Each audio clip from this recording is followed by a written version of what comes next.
लोकसभा में जो आईएनडीआई के कांग्रेस समर्थक इंजन बनकर सभी दलों के द्वारा जो अविश्वास प्रस्ताव किया गया केंद्र सरकार और प्रधानमंत्री के विरुद्ध में, ये लगता है कि जैसे पांसा उल्टा हो गया।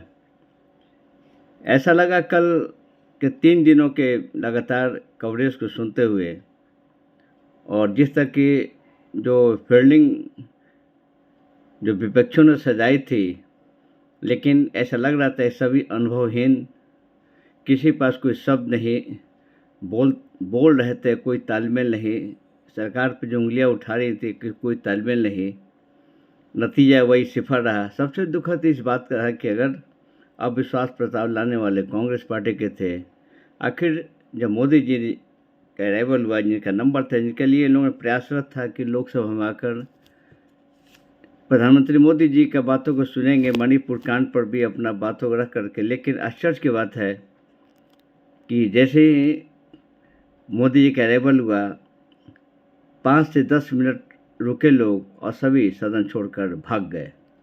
ऐसा क्यों? जब भागना ही था, आपको पूरी बात सुन करके उसका रिएक्शन देना चाहिए था। जब फील्ड जो चीज़ें छोड़ दिया, वो समझिए कि कल जो भी थोड़ी सी कांग्रेस की करैक्टर बचा था पब्लिक के बीच में, वो माइनस पे चला गया। हम तो बार बार प्रश्न खड़ा करते हैं कि जो भारतवर्ष में अभी एक अरविंद केजरीवाल जो चीफ मिनिस्टर दिल्ली के हैं, वो भी भाग गए और कांग्रेस की जाल में फंस गए। उनको भी लालच हो गया दिल्ली के कुर्सी पर कि दिल्ली के पावर दिखाकर दिल्ली सरकार को स्वतंत्र करके वो चाहते थे पूरे ऐतिहासिक में उनका नाम लिखाने के चक्कर में अपने भी गए, और साथ में 2 एमपी राज्यसभा के मेंबर थे, वो भी चले गए।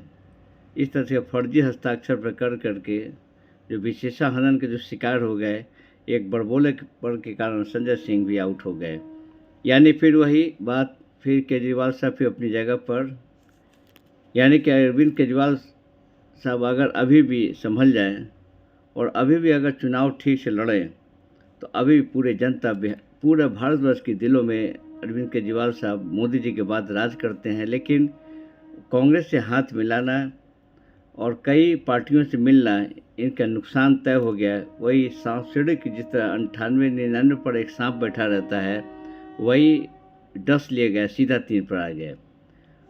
दूसरी बात है कि जो बिहार में जेडीयू है पार्टी, जनता दल यू, नीतीश कुमार जी का अपना करैक्टर, अपना स्वभाव, काम करने का शैली अलग है, लेकिन जेडीयू नीतीश कुमार जी से भी एक बहुत बड़ी चूक हो रही है कि कांग्रेस से राजद के प्रभाव में आकर जो कांग्रेस से जो हाथ मिला रहे हैं या मिला भी लिए हों, जो भी हो, तो ज़बरदस्त जेडीयू का भी घाटा होगा।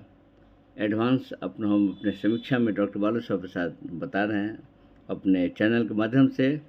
नीतीश कुमार जी का एक अपना चरित्र अलग है। अगर तीसरा मोर्चा कांग्रेस को हटाकर अगर जोड़ घटाव करेंगे, तो निश्चित तौर पर अपनी सफलतम सीढ़ी तक पहुंच सकते हैं।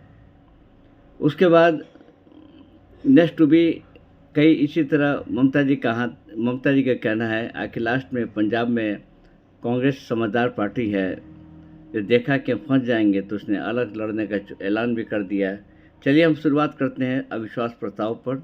थोड़ा सा टिप्पणी है हमारा थोड़ी देर के लिए कि कल जो विपक्षी गठबंधन यानी आईएनडीआई के अविश्वास प्रस्ताव पर गुरुवार को जब प्रधानमंत्री मोदी जी ने लोकसभा में जब जवाब दिया, शाम 5:09 बजे संबोधन शुरू किया, 2 घंटा 12 मिनट के जवाब में इंडिया पर जम करके उन्होंने निशाना साधा। ताजुब के राहुल जी को पूरा समय में जब दिया गया था, मात्र आधा से भी कम में वो बोल करके वो भी लोकसभा सदन छोड़ के भाग गए। पता नहीं कौन सी भागने की आदत हो कांग्रेस में है, बोलता है मुंह पे कुछ, भागने की क्या ज़रूरत है। वो भी कल भाग गए।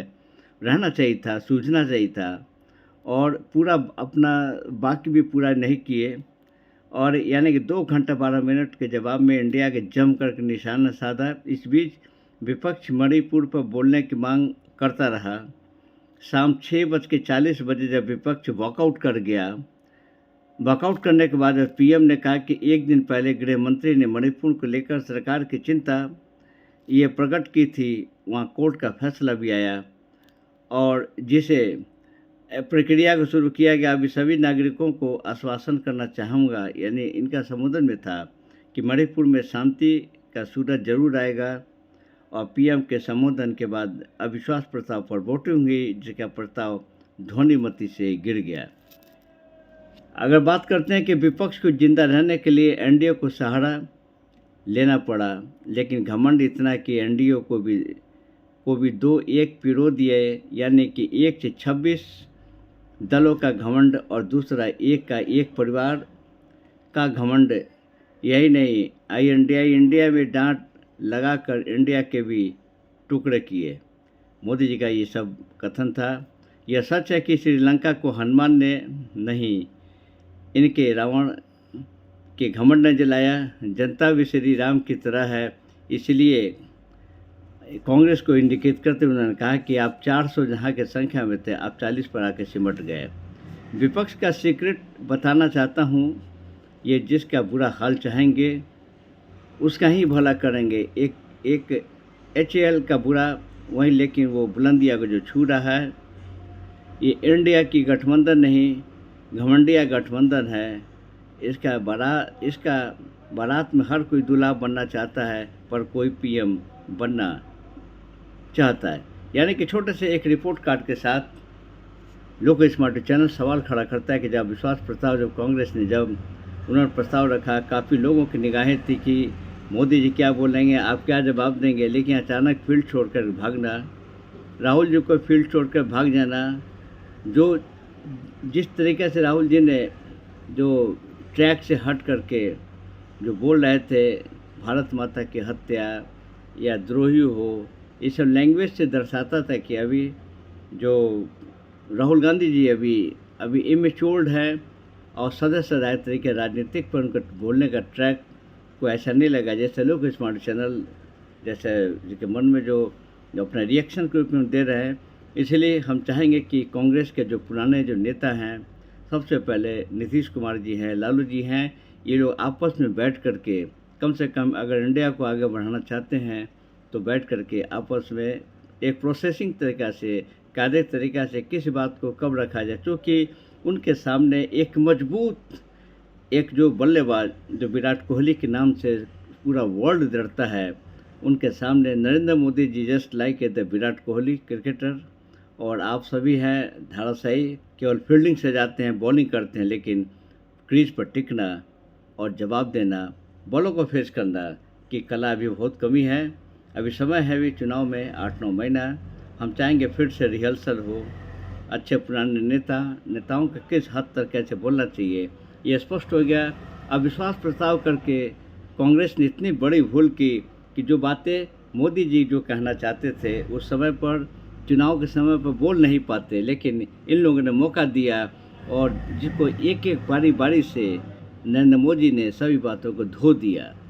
इन्होंने जिस तरह की विचारधारा मणिपुर पे जो उन्होंने जो संरचना पर जो आवाज़ें उठाई, बिल्कुल तर्क के साथ, वो किसकी सरकार थी, कांग्रेस की जिस ध्वनि जो लोकसभा में गूंज रहा था, किसकी सरकार थी, तो कांग्रेस सरकार थी, ने पूरे दायरे में रख करके हम चाहेंगे कि भारत की जो अगला 2024 में स्वच्छ तरीके से चुनाव हो, कोई वोटर किसी को वोट दे, लेकिन अभी प्रधानमंत्री मोदी जी के आगे, वक्तव्य के आगे, इनके कार्यों के आगे, इनके बोलने के तरीका के आगे, जिस तरह कल कांग्रेसियों ने घुटना टेक दिया, लोकसभा से भाग गए, राहुल गांधी जी भाग गए, ये भागने की कला को छोड़ना होगा, लोकसभा में बैठना होगा, जूझना होगा, बातों का जवाब देगा, तब कुछ हो सकता है। बाकी तो जनता की अदालत में जनता फैसला करेगी कौन जीतेगा।